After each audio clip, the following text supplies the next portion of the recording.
Hello everybody, I'm Novi and welcome back to the channel. In any sport, eras are defined by their stars more often than not. Think back to the NBA in the 2010s for example. Some of the first names that come to mind are LeBron, Curry, and Durant. They were who the NBA's brand was built around during that time, and that's why they shoot into our heads. Everyone knew they'd take the game to new heights, and it's why they're so well recognized. It's in the same light I want to talk about AEW and who their version of those guys are. Who are the guys that will lead the company into the future through their own unique brand of generational talent? Who is AEW's Elite 8?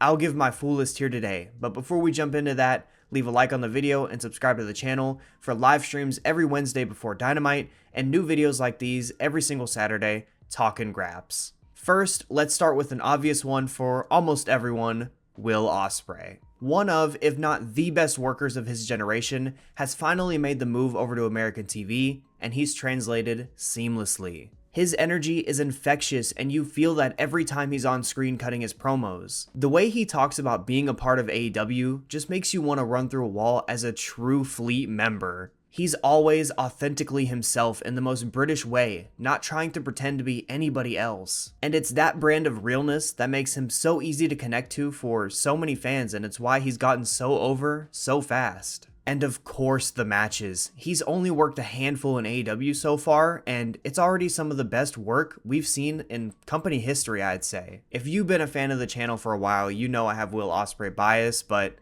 come on, you cannot watch him wrestle and not think he's one of the best in the world. When putting together a list like this, I want people that represent everything I love about AEW, and to me, Will Ospreay embodies them all. He's my #1 pick when it comes to the Elite 8. And honestly, I don't think I could have went with anybody else in this spot. Well, maybe there's one guy that could challenge for it, considering he's been the babyface of AEW throughout the company's entire existence. Of course, I'm talking about everybody's favorite cowboy, Hangman Adam Page. Even to this day, I think that his story and his ascension to AEW World Champion is the best story AEW has ever told. And I think because of how underwhelming the reign actually was, people forget just how good he was in the build-up to that win. And not just how good it was, how over he was. No matter where he went, he had near unanimous support from every single crowd because they wanted to see him overcome all of his struggles. They bought into him as a character, and they bought into him as the heart of AEW. And that's not something that many people in this industry can accomplish, especially to the heights that his popularity reached. And based on how often I see people saying they want to see that again, what's stopping him from doing it again? And with all that praise of how good of a babyface he is, lest we forget how good of a heel he's been. I think him working in this role connects with fans to the same kind of degree, but just differently. It's the same thing that happened in his babyface run. People want to buy into Hangman Adam Page because no matter what he does, he makes people care. But even outside of that connection with the fans that is so important when it comes to Hangman's overall presentation, his in-ring work is absolutely stellar and often slept on for just how great it is. He has some all-timer classic series with Moxley, Swerve, Omega, and Danielson that feature some of AEW's best matches ever. He's simply an all-around fantastic wrestler on every single level, and he's only 32 years old. He still has a long way to go. I absolutely think he's a lock on any Elite 8 list, and I wouldn't be mad at anyone for putting him as their #1 seed because I love him just as much. Speaking of those all-timer classic series Hangman's had, let's talk about maybe the best of all of them with a man primed to be the next AEW World Champion following Samoa Joe, Swerve Strickland. It's hard to really put my finger on what makes Swerve great because he's just all around pretty damn great. But if I had to choose, I do think there are two things in particular that I can point to. One, his wrestling, which feels so personal to him and him alone, and features one of the smoothest wrestling movesets around. And two, maybe more importantly, and definitely more overused, his aura. I say more importantly because I just don't think there's anyone in wrestling that feels like Swerve does. He exudes this self-assured energy that makes you believe every single time that he belongs on the path that he's on. And it's that kind of confidence that's made him connect with the fans in such a uniquely special way over the last 6 or so months. He's not really a heel and he's not really a face. The fans just choose to cheer him no matter what he does because he's Swerve and he's awesome. Sometimes wrestling is just that simple. Some guys can't just be beast as fuck and people want to cheer them for it. At the end of the day though, I think there can be no doubt that he's ready to be the next AEW World Champion. Because through his work and his attitude, he's not going to let you doubt him for a second. In the spirit of clean transitions, let's move on to Swerve's Washington rival, Darby Allin. Darby is probably going to be the most controversial person I include on this list because you truly either love him or you hate him. I personally am absolutely 100% on the side of loving him because there is no one like Darby Allin, and I don't think there ever will be again. Of course, one of the first places my mind goes when thinking of reasons for that is that Darby is an insane wrestler. We know from everything he's done in this company that he's willing to take the gnarliest bumps just for the love of the game, and I have to respect and love that, honestly. Those spots are always going to be something his detractors take aim at too, and while I understand it's not everybody's thing to have some crazy guy take huge bumps on the apron or through glass panes and stuff, it just rules to me. I don't have much more to say about it. What I will say though is that if you think he's a dangerous or unsafe worker, take a look at the injury history between himself and his opponents when he's in the ring with them, and then come back to me. Aside from all that, while also kind of relating it back to all that, there's a lot of claims that he's just a bump wrestler, but if you watch his matches, you know that he's a genuinely fantastic worker outside of that. He's one of the best babyface wrestlers in all of AEW and all the industry because he's not just willing to bump around for someone, he also gets all the timings right in his matches and feeds off the crowd's energy to a degree I don't think any other wrestler does. I think it's also funny that he's turned into AEW's Get Right opponent, specifically with Takeshita and Switchblade this year, just because he's so good at making everybody he's up against look amazing. Another credit to how good he is as a babyface, but also how good of a wrestler he is, and is a huge positive when I consider putting him on this list. Something I also want to take into account is just his natural connection with the fans. It's a huge deal and something I'm very obviously considering when I think about who I should put on this list, but you can't go to an AEW show without seeing a lot of kids in Darby Allin face paint, just like people used to do with Jeff Hardy back in the day. It's not even like he's talking all the time. His wrestling just connects with fans on a personal level, and that's another huge positive to him. Like I said before, Darby is just a special, unique, one-of-one wrestler that doesn't seem to be slowing down anytime soon, despite his bump card being covered in holes. For everything he's done in AEW, and the crazy shit he'll probably continue to do, Darby Allin deserves a spot on the Elite 8 for me for sure. Next, let's actually talk about one of those wrestlers that Darby Allin got right this year in Konosuke Takeshita. Takeshita is pretty much a polar opposite to Darby in almost every way, except for one. And that's the fact that he's a uniquely special, one-of-one wrestler that I don't think we'll ever see again.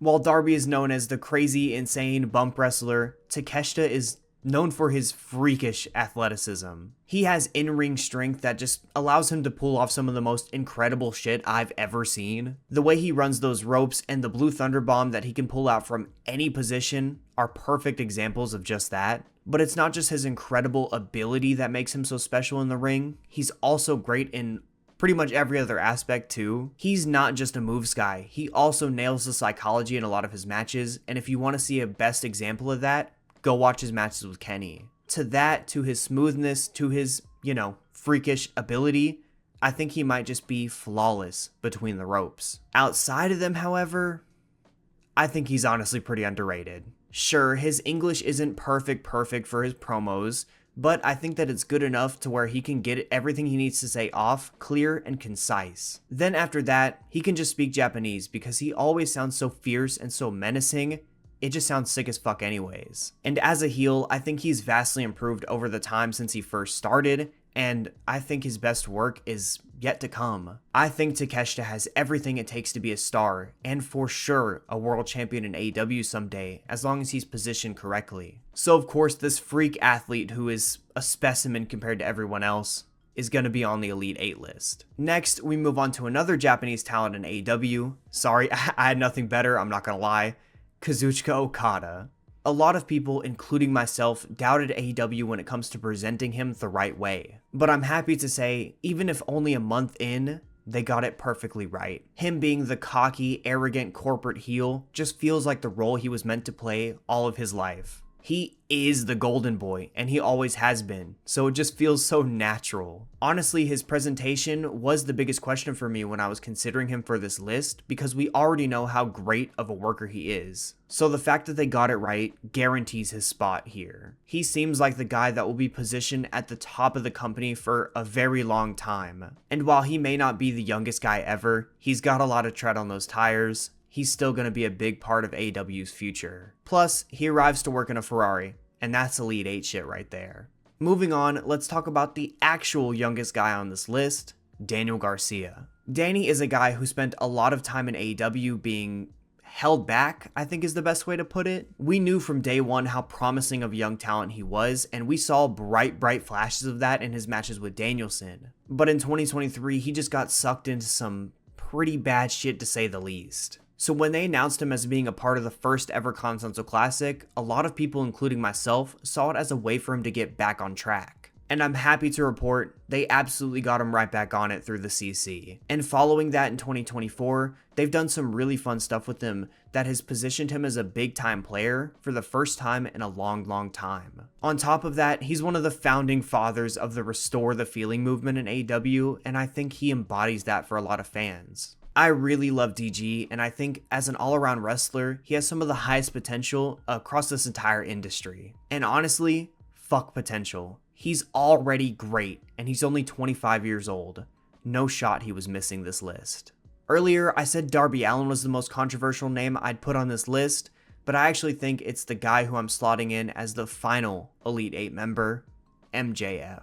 Look, I know his title reign got really awful towards the end, but let's be real, this shouldn't be controversial at all. He's a young guy who had a bad stretch to end his first world title reign. I don't think that's the end of the world. And for people to act like it is, requires them to ignore how good Max could be at his best. Go watch back his feud with Punk or his match with Kenny if you want to know just how good he can really be. I don't want this to come across as me defending the reign either. I want to make it very clear I thought that shit was tragic towards the end. But it's me telling people to not let their spitefulness get in the way of including him on this list. The guy is 28 years old and he's already as good as he is. He's got a long way to go, and as they say, experience is the best teacher. MJF is a generational talent. Whether he lives up to it is anyone's guess, but he absolutely deserves a spot on the Elite 8 list. So to recall, I have Ospreay, Hangman, Swerve, Darby, Takeshita, Okada, Garcia, and MJF as my AEW Elite 8 members. Which means a few names got left off this list I should give a quick word about. Jay White is the first name that's going to come to mind for a lot of people, and while I do enjoy Jay White, I just don't think he has the ceiling that a lot of these other guys do in AEW. That's not me saying he can't overcome that, but for now, if we're just going based off his work in AEW so far, he can't replace any of these guys for me. The booking isn't entirely his fault, even if I do think some of the blame does lie with him, but it did hurt a lot of the star power he came in with, and unless he's able to regain it, he's just going to be left off this for me. Another name that might pop into the conversation pretty quickly is Adam Cole. And if I'm being honest, my reasons for not including him on this list are almost exactly the same as Switchblade, even if I like him just the same. With that though, that's going to do it for today's video, everybody. Thank you all so much for watching. Leave a like on the video down below and subscribe to the channel for new videos just like these every single Saturday. Let me know down in the comments below if you want to see me make a women's version of this too. I think that might be a little bit more interesting, maybe controversially, but I'd be 100% down to make it, so let me know. But yeah, it's been Novi. Much love to you all. Peace.